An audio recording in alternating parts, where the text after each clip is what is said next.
खित्ते में एक और जंग के साए। अमरीकी मीडिया के मुताबिक अमरीका और ईरान के दरमियान तमाम सिफारती राबते मुनक़ता हो गए। खुद सदर ट्रंप ने भी तस्दीक की कि उन्होंने ईरानी हुकाम से तमाम मुलाकातें मनसूख कर दी हैं। कुछ देर पहले मिशिगन में मीडिया से गुफ्तगू में अमरीकी सदर से सवाल हुआ कि ईरानी अवाम के लिए मदद आ रही है, इसका क्या मतलब है? सदर ट्रंप ने जवाब दिया, इसका मतलब आपको खुद ही समझना पड़ेगा। अमरीकी सदर ने इससे पहले ट्वीट में बराह रास्त ईरानी अवाम को बगावत पर भी उकसाया। सोशल मीडिया पर ईरानी अवाम को एहतजाज जारी रखने का पैगाम दिया। लिखा, ईरान के मुहिब्बे वतन लोग एहतजाज जारी रखें, अपने इदारों पर कब्जा कर लें, मुजाहिरीन के लिए मदद पहुंच रही है। सदर ट्रंप ने यह भी लिखा कि कातिलों और जालिमों के नाम भी महफूज रखना, इन्हें इसकी बहुत भारी कीमत चुकाना पड़ेगी। अमरीकी अखबार वॉल स्ट्रीट जर्नल के मुताबिक सदर ट्रंप ईरान पर पहले फजाई कार्रवाई चाहते हैं। न्यूयॉर्क टाइम्स के मुताबिक जौहरी प्रोग्राम और बैलिस्टिक मिसाइल ठिकानों पर बमबारी जेर गौर है। व्हाइट हाउस की तर्जुमान ने भी मुमकिना फजाई कार्रवाई की तस्दीक कर दी। को अमन का पैगंबर कहने वाले डोनाल्ड ट्रंप जंग की चिंगारियां जलाने पर तुल गए। वेनेजुएला के सदर की गिरफ्तारी के बाद डोनाल्ड ट्रंप की ईरान के खिलाफ खुली जारियत की तैयारी।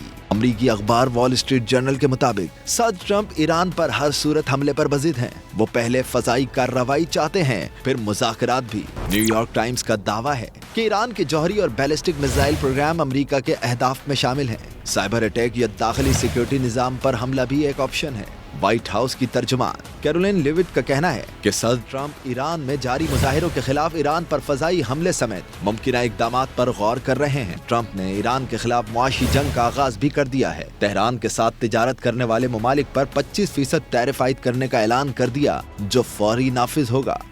अमरीकी सदर ने मीडिया से गुफ्तगू करते हुए कहा कि ईरान की सूरत हाल की बहुत ख़राब है। ईरान में जो कत्लेआम हो रहा है वो मेरे इल्म में है। अमरीकी सदर से ईरान पर हमलों से मुतालिक सवाल हुआ। अभी इस मामले को देख रहे हैं। ईरानी हुकूमत इंसानियत का मुजाहरा करे, कत्लेआम बंद करे। ईरान की तैयारी गुज़िश्ता साल से ज्यादा है। ईरानी वज़ीर ख़ारजा अब्बास अराग़ची का अमरीकी धमकियों पर रद्द-ए-अमल। अल जज़ीरा को इंटरव्यू में कहा कि अमरीका की जानिब से किसी भी मुमकिना इक़दाम के लिए तैयार हैं। ईरानी सुप्रीम नेशनल सिक्योरिटी काउंसिल के सेक्रेटरी अली लारजानी ने कहा, ईरानी अवाम के असल कातिल ट्रंप और नेतन्याहू हैं। ईरानी वज़ीर दिफा अजीज नसीरजादा ने कहा, किसी भी खतरे से निमटने के लिए सरप्राइज तैयार हैं, जिससे जारियत करने वालों को शदीद तकलीफ होगी। दुनिया भर में अमरीकी मफादात हमलों की जद में होंगे।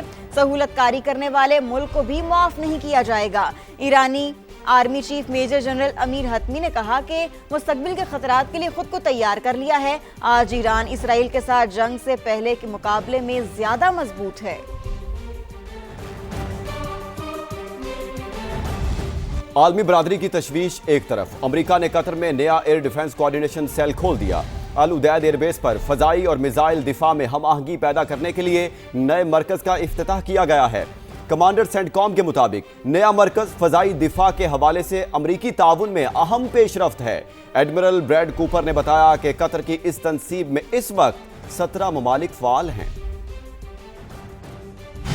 अब आपको बताएं कि ईरान अमरीका कशीदगी पर पूरी दुनिया को तशवीश। कतर ने अमरीकी जारियत को खित्ते के लिए तबाहकुन करार दे दिया। चीनी दफ्तर खारजा ने फरीकैन को अमन इस्तेहकाम के लिए इकदाम करने का मशवरा दिया।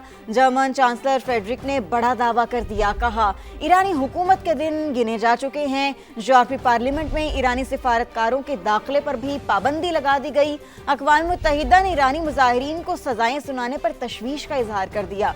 फ्रांस और ऑस्ट्रेलिया ने अपने शहरियों को फौरी ईरान छोड़ने की हिदायत कर दी। अभी आपको बताएं कि ईरान की कशीदा सूरत हाल के बायस वहां फंसे पाकिस्तानी तलबा और तालिबात की वतन वापसी का सिलसिला जारी।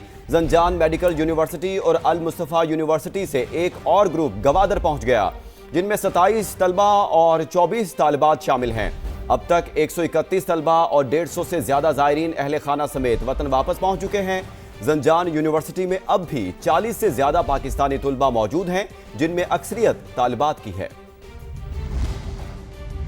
Embassy of Pakistan in Tehran ने with the government of Balochistan and Pakistan उनके साथ कोऑर्डिनेशन करके जितने बच्चे थे 51 स्टूडेंट्स आज हमारे पास पहुंचे हैं, जिसमें 24 बच्चियां हैं।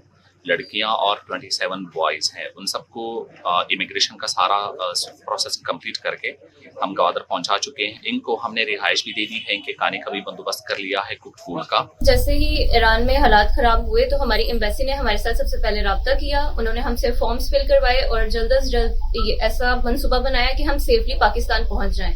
हम एम्बेसी के थ्रू पाकिस्तान बॉर्डर पे पहुंचे, यहाँ पे नाइट स्टे करने को मिला और कल इंशाल्लाह हम कराची की तरफ इन्हीं के थ्रू रवाना होंगे। दीगर खबरें शामिल करते हुए आपको बताएं कि मुल्क भर में शदीद धुंध का राज। कराची एयरपोर्ट से मुल्की और गैर मुल्की 22 परवाजें मनसूख और ताखीर का शिकार हो गई। रेलवे का शेड्यूल भी दरहम बरहम हो गया। पाकिस्तान एक्सप्रेस, कुराकरम, अलामा इकबाल एक्सप्रेस समेत मुतादिद ट्रेनें 5-5 घंटे लेट रवाना हुई। धुंध के बायस मोटरवे M3 फैजपुर से समंदरी तक बंद कर दी गई। तर्जमान मोटरवे के मुताबिक लाहौर सियालकोट मोटरवे M11 को भी बंद कर दिया गया। लाहौर इस्लामाबाद मोटरवे M2 ठोकर से कोट मोमिन तक बंद है।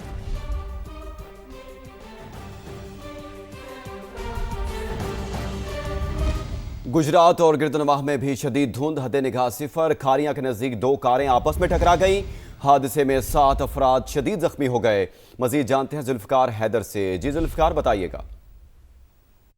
जी बिल्कुल, गुजरात और उसके गिरदोनवा में इस वक्त शदीद धुंध के गहरे बादल छाए हुए हैं। गुजरात के मुज़ाफ़ाती इलाके कुंजा, मोंगोवाल, डिंगा, लाला मूसा, खारियां, सराय-आलमगीर, टांडा, जलालपुर, जट्टा, दौलत नगर और कोटला अरब-अली-खान समेत जो मुतअद्दिद मुज़ाफ़ाती इलाके इस वक्त शदीद धुंध की लपेट में हैं। GT रोड पर भी जो है वो धुंध के बायस हद निगाह सिफर हो चुकी है, जिसके बायस मुसाफिरों को शदीद मुश्किलात का सामना है। दूसरी तरफ जो है वो खारियां डिंगा रोड पर जो है ट्रैफिक हादसा पेश आया है। धुंध के बायस 2 कारें आपस में टकराई हैं, जिसके अफसोसनाक वाक़े में जो है वो खातून और बच्चे समेत 7 अफराद शदीद जख्मी हुए हैं। 3 जख्मियों को अजीज भट्टी शहीद अस्पताल जबकि 4 को CMH खारियां जो है वो मुंतकिल किया गया है।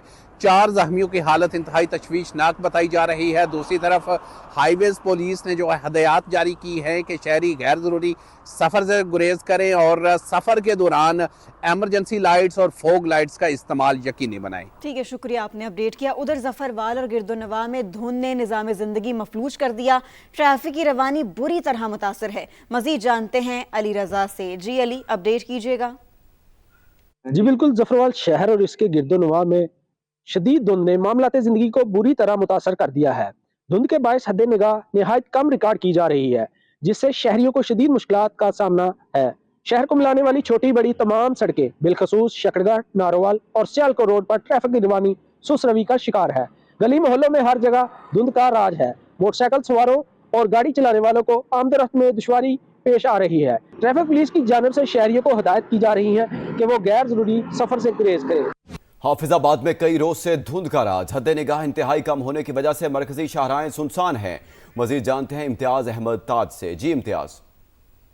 जी बिल्कुल, अगर बात की जाए आसाबाद के मौसम की तो गुज़श्ता 2 हफ्ते से शदीद सर्दी और धुंध का राज है। जिस शहराह पे इस वक्त मैं खड़ा हूँ, यहाँ पर भी हद निगाह ना होने के जो है बराबर है। और शहर की बात की जाए तो वहाँ पर इंतहाई कम हद निगाह हो चुकी है। शहर की गलियाँ, सड़कें, मोहल्ले वीरान दिखाई देते हैं और दही इलाके जो है हद निगाह वहाँ पर सिफर हो चुकी है।